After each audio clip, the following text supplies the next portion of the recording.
आज AIMIM party का 67वां स्थापना दिवस था। इस खास मौके पर पार्टी के राष्ट्रीय अध्यक्ष असदुद्दीन ओवैसी ने हैदराबाद स्थित पार्टी के सेंट्रल ऑफिस से अपने कार्यकर्ताओं को संबोधित किया। इस अवसर पर ओवैसी ने भारतीय जनता पार्टी और उनके नेताओं पर तीखा हमला बोला है। प्रधानमंत्री नरेंद्र मोदी से लेकर उत्तर प्रदेश के मुख्यमंत्री योगी आदित्यनाथ तक ओवैसी के निशाने पर थे। उनके भाषण में मंदिर मस्जिद विवाद, उर्दू, वक्फ बिल और देश के वर्तमान राजनीतिक स्थिति जैसे महत्वपूर्ण मुद्दे शामिल थे। वीडियो में आगे बढ़ेंगे, लेकिन उससे पहले आप हमारे चैनल द हिंदी टॉप को सब्सक्राइब करें, बेल आइकन दबाना ना भूलें ताकि आप तक पहुंचे हमारी हर खबर सबसे पहले। ओवैसी ने पहले अपने भाषण में मंदिर मस्जिद विवाद पर अपनी राय रखते हुए भारतीय जनता पार्टी और उनके समर्थकों पर कटाक्ष किया है।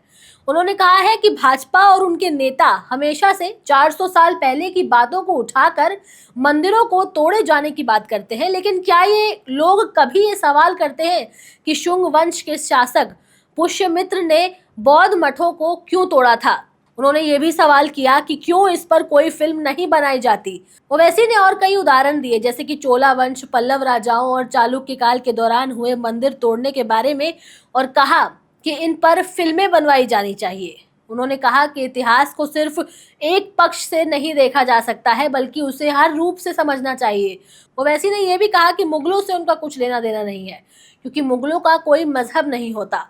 ओवैसी ने मराठा सम्राट छत्रपति शिवाजी के बारे में भी टिप्पणी की। उन्होंने कहा कि प्रधानमंत्री नरेंद्र मोदी, उनकी पार्टी शिवाजी के बारे में फिल्में बनवा करके प्रचारित कर रहे हैं, लेकिन क्या उन्हें ये पता है कि शिवाजी के दादा ने और औलाद के लिए एक दरगाह पर मन्नत मांगी थी और तब जाकर के उन्हें एक औलाद हुई थी। जिसके अलावा ओवैसी ने यह भी बोला कि शिवाजी के सेनापति सिद्दी इब्राहिम मुसलमान थे। ओवैसी के हिसाब से शिवाजी और उनके सेना में हिंदू मुसलमान दोनों ही थे और इस सच्चाई को कोई नकार नहीं सकता। ओवैसी के बयान से साफ होता है कि बीजेपी ऐसी ही फिल्मों के जरिए इंसानियत को बांटने का काम कर रही है।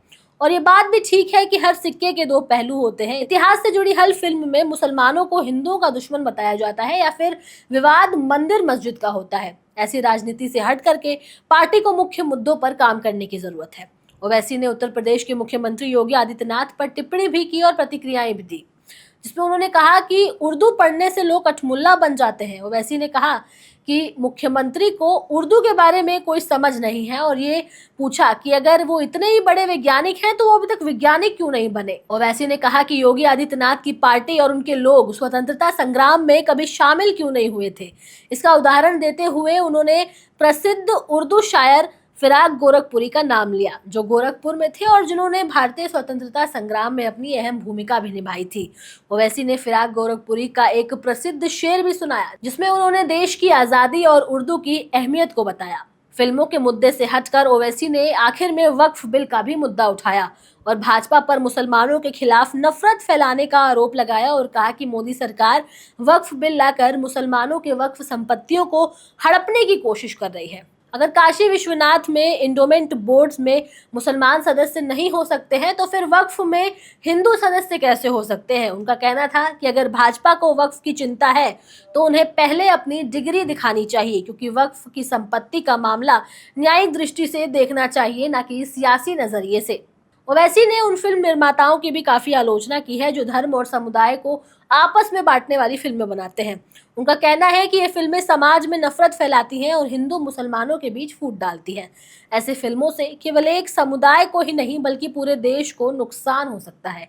अक्सर जब मंदिर मस्जिद विवादों में बनी फिल्में आ जाती हैं तो ये समाज में धार्मिक भावनाओं को आहत करती हैं और लोगों को आपस में लड़ाती हैं। धर्म के नाम पर फिल्में बनाना और विवादों को बढ़ावा देना देश के लिए हानिकारक हो सकता है। इससे दो धर्मों के बीच खाई पैदा हो सकती है। इसके साथ ही इसे सच्चाई के साथ दिखाया जाना चाहिए, न कि एक पक्ष के नजरिए से। इस मामले पर ओवैसी ने साफ तौर पर अपना रुख अपनाया और कहा कि ऐसी फिल्में केवल समाज में असहमति और घृणा फैलाती हैं, जिससे समाज में टूटन और तनाव बढ़ता है। ओवैसी के भाषण में उन्होंने भाजपा की नीतियों पर भी सवाल नहीं खड़े किए, बल्कि उन लोगों की भी आलोचना की है जो समाज में नफरत और हिंसा फैलाने वाली फिल्मों का समर्थन करते हैं। ये और बात है कि मुसलमानों का एक तबका उनकी राजनीति को पसंद नहीं करता है। फिलहाल इससे जुड़ी हर अपडेट हम आप तक पहुंचाते रहेंगे। कैमरे पर मेरा साथ दे रहे थे मेरे साथी शिव कुमार। मैं आपके साथ तनु चतुर्वेदी। जाते जाते आप अपनी राय हमें कमेंट सेक्शन में जरूर दें। हमारे चैनल द हिंदी टॉप को सब्सक्राइब करें। हमें एक्स यानी ट्विटर, फेसबुक और इंस्टाग्राम पर भी फॉलो करें।